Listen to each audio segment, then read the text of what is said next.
Hi everybody, David here from Living Tech. Thanks for joining me. Today I'm reviewing the Viltrox 85mm f1.8 lens for the Sony Alpha full frame series cameras, and it is what many would call a budget lens. I would agree with that if I was looking at the price only. It's $3.99 US at Amazon. It's been my go-to lens for YouTube videos, for videos where I'm using my Edelkrone motorized slider system, and for my Ronin SC gimbal. One word describes what I like best about this lens, and that's bokeh. It's buttery smooth. I'm a bit blown away by how good it is for the price of the lens. The autofocus system is good. It's not as good as the G Master lenses, but I would say it's almost as good as those. And considering what you pay for those, I have 4 G Master lenses and they're not cheap. So I was blown away, surprised by how great this autofocus system was for a lens for this price. Chromatic Aberration, I looked at, because I was doing a lens review, I looked at it more closely than I otherwise would. And yeah, you see some pinkishness in the farther focus and some green in the closer focus. Say 1.8 up to 3.5, you'll see some, and then it seems to be gone at 4. But then I started to pay more attention to my G Master lenses, and they have about the same chromatic aberration as this one. So, it's, yes, I see some, but it's no worse than on a pro level series of lenses. So that was interesting to me. There's a little bit of spherical aberration that I did not notice in any of my photographs until I was photographing targets for looking at spherical aberration, pin cushioning or barreling or whatever. So there's a little bit of pin cushioning, but that is resolvable in Lightroom. If you are a pro level photographer or videographer, you might care that it doesn't have weather sealing. If I had to give one negative criticism about this lens, it is that the lens hood, when I first put it on, it took me about 3 minutes to get it off again.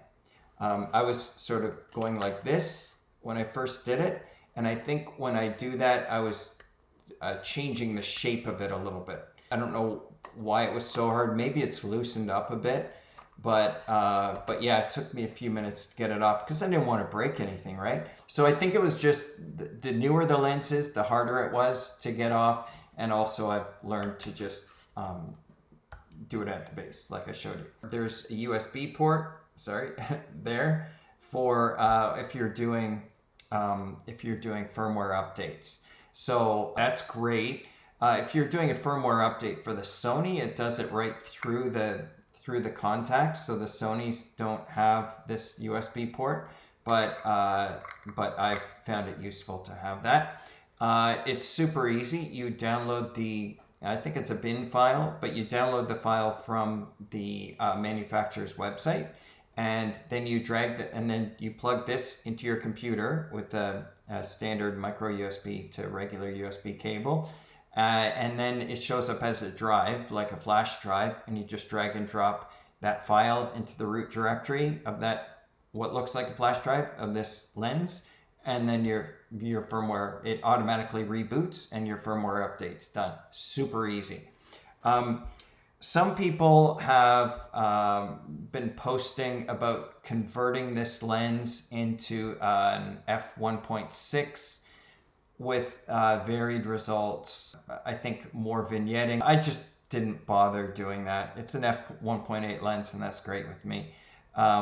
So I'm happy with that. Vignetting with this lens, by the way, there's a little bit at 1.8 to 3.5, and then it disappears by 4.0. So yes, there's a little bit with this. I guess that's the other negative. So now we've got the lens hood and a slight bit of vignetting. But honestly, again, I set it up sort of a white background like this one, and then I just changed the aperture until throughout the range. And it was only then that I first noticed this, and I had been using this lens for 3 months. So I would say not to worry about that at all. I didn't bother trying my other lenses, my Sony G Master lenses. Possibly they're the same, I'm not sure. A little bit of pin cushioning, a little bit of vignetting, a little bit of chromatic aberration, and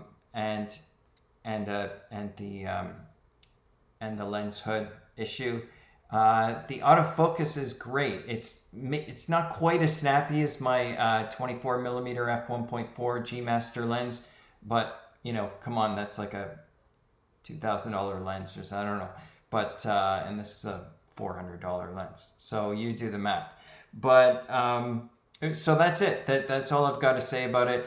If the pin cushioning does bother you, you can adjust for it in Lightroom. Super easy.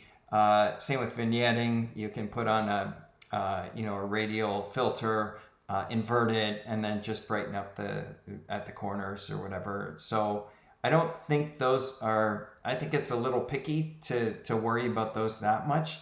But the bottom line is, this is my go-to lens for anything close to 85mm.